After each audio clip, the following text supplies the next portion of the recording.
Hi, welcome back. I'd like to talk about the High Renaissance today, and we'll use as our example Michelangelo, who was a painter, an architect, as well as a sculptor.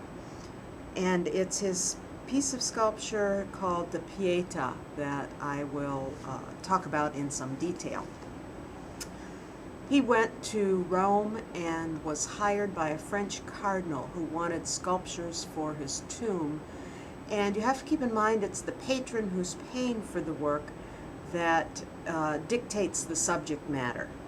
So even though Michelangelo by this time had been called El Divino, the divine Michelangelo, for constructing his David in Florence, and was thought of as a genius, not the craftsman role that earlier artists had taken.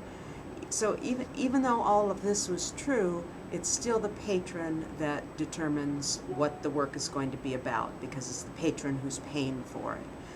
So it's likely that the French cardinal had come up with the theme of the Pieta, but it was very appropriate for a tomb.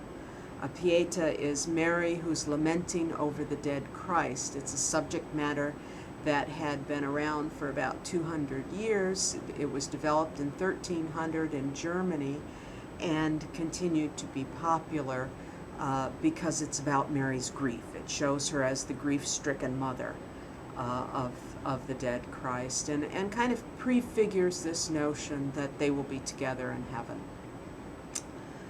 Now, that is the function then of the artwork. The style is that of extreme realism, as you can see. The drapery is very realistic. It flows according to actual material or fabric, and it falls according to gravity.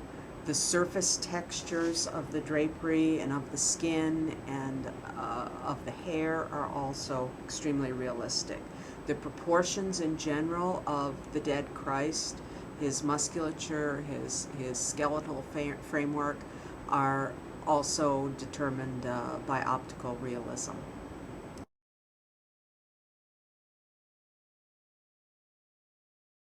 So this desire for extreme realism, to have soft textures in a hard material like marble, is based on classical humanism, as we had seen earlier. That the Greeks had started this concept of looking at human capability for reason and for observation of nature, and it was very different than the medieval emphasis on symbolism. And so within the entire framework of the sculpture, you do have an interest in realism. However, Michelangelo goes beyond this and changes what would be a realistic human mother with a son in her lap to something that has at its heart religious themes by deviating from the realistic quality. And if you look closely at the statue, you see some things that are not realistic. For example, look at the scale. Mary is enormous, and even though she looks younger than Christ, she has a lap that can hold him very comfortably. So in reality, a woman holding her son is going to look somewhat awkward, because usually male figure is going to be quite a bit larger than the female. But here, Mary's lap forms this enormous pyramid. And since it's draped, you do see that she's got two legs and knees underneath it, but yet the enveloping drapery makes it look like a very solid, stable base to hold the dead Christ. So she's enormous. The scale differs from reality because the theme here is all about maternity, motherhood, how a mother grieves for her son.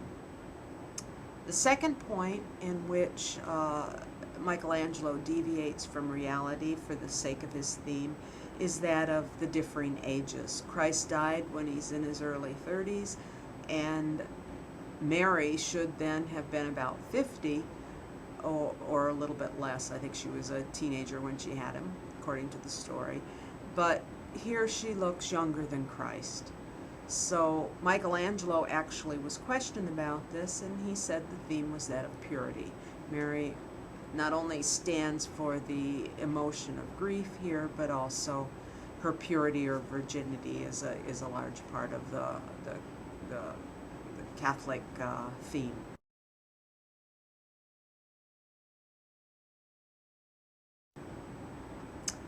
The third area in which the sculpture deviates from reality is that even though Christ is dead, his veins pop out, and you can see that they're pulsing with life. And of course, this refers to another main Christian theme, that of eternity. That even though Christ has died, he lives again in eternal heaven. So it's a monumental sculpture. It's 5 feet 8 inches tall, and it's in the Vatican today if you want to see it. But is a great example of the High Renaissance because of this double emphasis, both on human realism and also on the religious qualities. And Michelangelo's brings all of this together in one statue. So talk to you next time. Bye.